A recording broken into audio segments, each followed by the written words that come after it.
Ayan, mega love shout out. Ayan, kumusta na po tayo, no? Kumusta na po kayo? Ayan, mga giliw. Giliw nating mga taga subaybay. Ayan, mega love shout out po sa inyong lahat. Ayan, ilang araw din akong walang upload, 2 days. Ano po? At medyo na busy-busy. At ayan, undas. Tapos, birthday din ng anak ko at hindi tayo nakapag update. Ano po? So, ang daming mga issue, ang daming mga problema dito sa Love Team, sa EDC, sa Jomcar, and ito pa rin yung sa Franjoy na wala namang kasiguraduhan kung ito ay itutuloy ba or ano ba talaga, pero wala pa nga, hindi pa nga sure talaga na itutuloy, kaya lang talaga ay masyado nang na-expose at wala nang katigil-tigil din yung ibang mga nag-upload at ibang mga nag-reaction at yun na nga, no, ay siguro stop muna, move on muna yung iba na nag-reaction sa Franjoy para hindi nakaka-stress din, hindi na naiinis ang direktor. Ano po, wala pa nga kasiguraduhan, ay siguro, ayan, ay stop muna. Ayan, mga toxic nga ba ang karamihan ng ilan sa mga panatiko ng bawat love team? Medyo na susubrahan na nga ba sila sa kanilang mga sinasabi, sa mga binibitawang salita? Medyo iba, no, ang nangyayari. Yun na, kung napanood naman ninyo yung mga bagong rules, yung mga update, yung mga live ng Kalingap, ay sa tingin nyo ba talagang susundin yung rules? Pero na-reactionan ko na yan, sabi ko nga, marami nang naging rules pero hindi pinakinggan po ng ilang mga Kalingap partners. At iyan po din, no, mga nakaraang linggo, iyan din po yung inilalaban namin ni Sangka, yung pagiging abusado ng iba, mapagsamantala, no? Ayan po, inilaban po namin yan.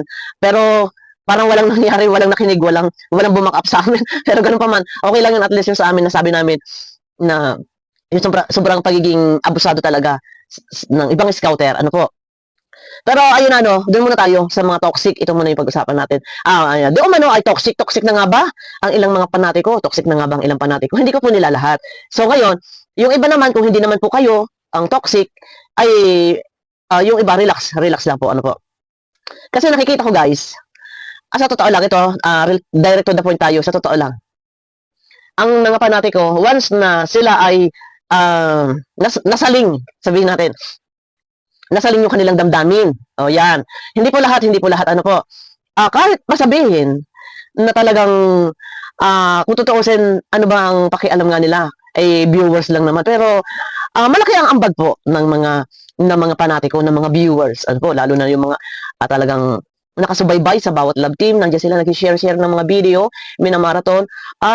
Real talk, malaki ang kanilang ambag na yung hindi pag-skip ng ads. Napakalaki po doon. Kaya lang minsan talaga, dumarating sa punto na kapag nasalin yung kanilang damdamin, nakarinig sila ng isang salita na hindi maganda sa kanilang panlasa, nandiyan na, sabihin na natin talagang wala silang sinisino, wala silang sinasanto. Talagang pag gusto nilang magsalita, magsasalita sila ng gusto nilang sabihin. Pero normal yan, nangyayari. O nangyari na. Before pa. Ano po?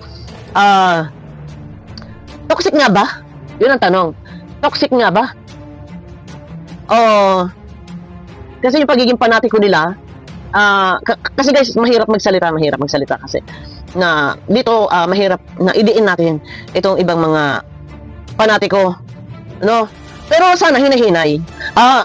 Hinahinay lang sa pagsasalita kasi yung sabi ko nga no, minsan talaga nangyari na before, talagang wala silang sinasanto. Hindi po lahat. Isang halimbawa po, ano po, yung ilan na mga maka-Jomcar, talagang nandyan na nagmumura po talaga sila. Kung natatandaan po ninyo, nung nagpunta ng Baguio, talagang nagmumura po sila. Hindi po lahat, ano po, nililinaw po natin.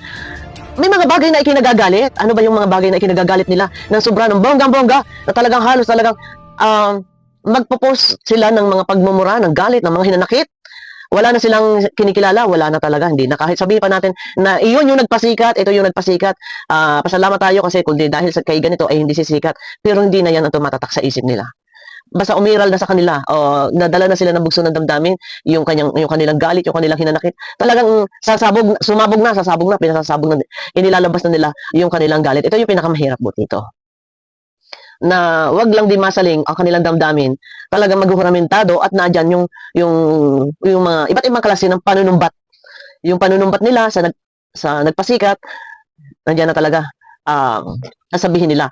Medyo nakaka-stress po yan. Sa totoo lang, nakaka-stress. Sa part ng taong nagpasikat, o sa part ng kalingap, nakaka-stress po yun yung ganun. Na, kumbaga, syempre, sa part ng kalingap, na ginawa mo yung paraan mo, na yung best mo, nandun din yung sabihin na natin, kung hindi, yung salitang, kung hindi dahil sa kalingap, hindi nila mararating yung ganitong, kung ano yung kinatatayuan nila. Ano, isang halimbawa po na, yung isang Angels, ano, o wag na yung Angels, yung isang love team, na kung hindi dahil sa director, ay hindi yan sisikat, hindi yan makikilala, kumbaga, kung hindi dahil, yung salita kung hindi dahil, yun, ano, pero kaya lang talaga yung iba, nakikita ko, ngayon, noon pa nangyari na talagang, wala silang sinasanto.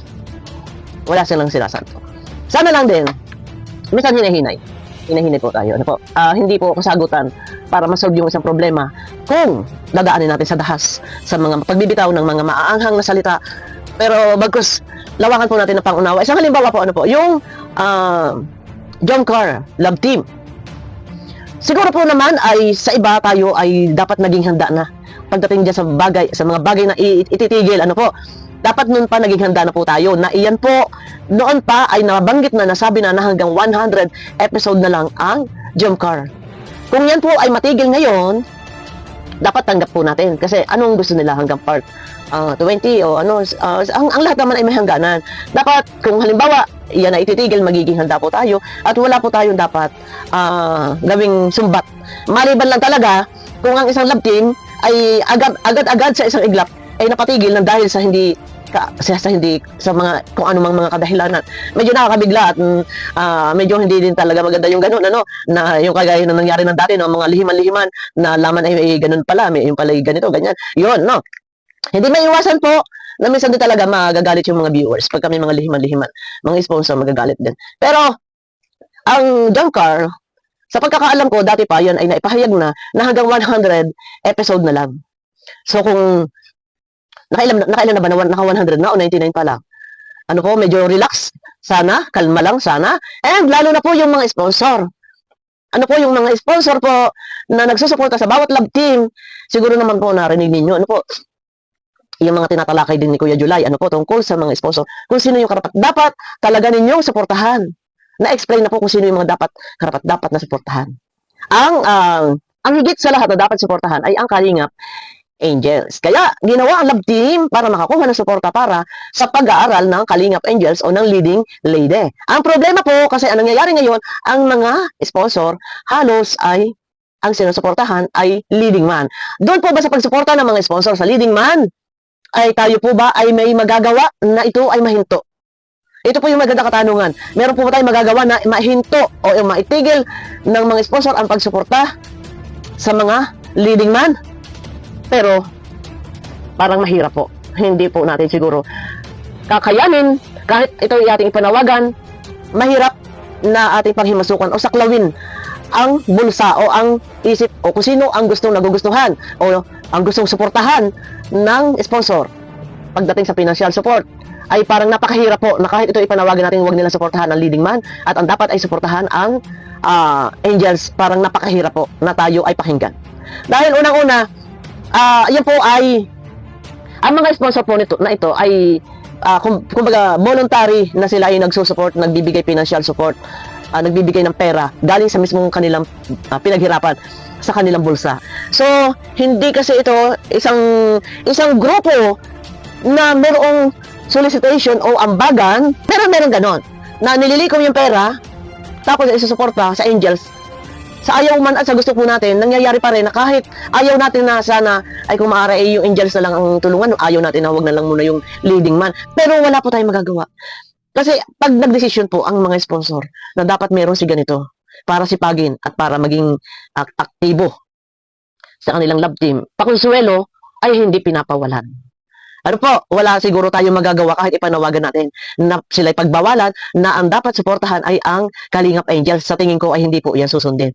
Lalo pa yung mga individual sponsor, pag gusto nila na humugot ng pera sa kanilang bulsa, sa kanilang wallet at gusto nilang bigyan, yung natitipuhan, yung mga nagugustuhan, napupusuan nilang tulungan sa Kalingap partners. Ano po, lalo na ako sa mga leading man, o yung ibang kay boys, yung leading man. pag natipuhan, gusto bigyan ng financial support, siguro, mahirap napakinggan yung ating kahilingan o yung ating panawagan na dapat ang tulungan ay angels. Sa tingin ko, mahirap po na yan ay ating kontrolin. Pero hanggat maaari, at least nandun, nakapagpahayag tayo. No, wait, Makti.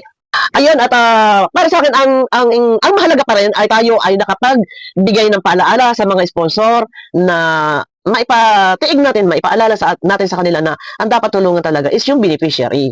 Pero sabi ko nga, gustuhin man talaga natin na mangyari na mga beneficiary talaga ang kanilang tulungan. Pero kung sila naman talaga ay may mga gininto ang puso at suportahan yung mga gusto nilang suportahan, kahit sabihin na lang ito ay mga charity vlogger o may mga channel kumikita o may mga live nagpapalipad ay gusto man nilang padala ng suporta, sabi ko nga po, wala tayong magagawa. Kasi pagdating sa mga ganyang bagay sa kapirahan, pera kasi nila yan eh. So, at least tayo nakapagpaalala, na ipatiig natin, na ipaalam natin kung sino ba talaga yung dapat na suportahan sa loob ng kalingap. Ano po, yun. Kasi ang iba, karamihan, mga sponsor, wala silang mga grupo, mga individual yan. Ano po, sila lang talaga. May mga grupo naman po ng mga sponsor na may mga ambagan, may mga likuman. Pero ang pagkakaalam ko, kahit noon pa, may isang grupo ng sponsor talaga, isang halimbawa po. Yung isang grupo ng sponsor na yun, ang support lang talaga doon is si Jomar. Yung mga ganun tipo. Nagpaalaala na tayo, nagsabi na tayo na dapat wag mag-focus sa love team o yung ganun. Pero kung gusto naman ng sponsor na tulungan yung gusto nilang tulungan, kahit ito ay meron ng pinagkukunan o may channel, ay sa tingin ko, malabong mangyari masunod yung ating kagustuhan kasi unang-una pera po nila yun. Ano po? Basta tayo nakapagpaalaala. So, doon naman tayo sa mga toxic. Hindi po lahat, hindi ko po nila lahat. Mga toxic, na mga panatiko. Tingin ko parang wala na silang sinasanto. Ano po, talaga pagka sila galit, talaga sasabihin nila kung anong nilalaman ng kanilang damdamin. Nandiyan na yung masyado silang mapanumbat na din yung iba, hindi ko nila lahat. Mapanumbat na, ganito, ganon. Sinasabi nila na, about doon sa pagpapaaral, pagpapaaral sa mga angels, yung mga tuition, nandiyan ako ano na sinasabi nila. Ito lang opinion ko lang, no. Hinahinay lang po tayo. Hindi kailangan na mahumantong sa sobra-sobrang sumbat ang gagawin sa kalingap. Kasi nandiyan na yan eh. Yung hindi naman kayo bago, hindi kayo huli. Siguro dahil nun pa medyo marami din kasi mga abusado na mga kalinga partners. Ano po, kahit yung iba, hindi naman nila scout yun. Binablag-blag nila yun. Kaya yung isang pamilya ng beneficiary, wala na silang privacy.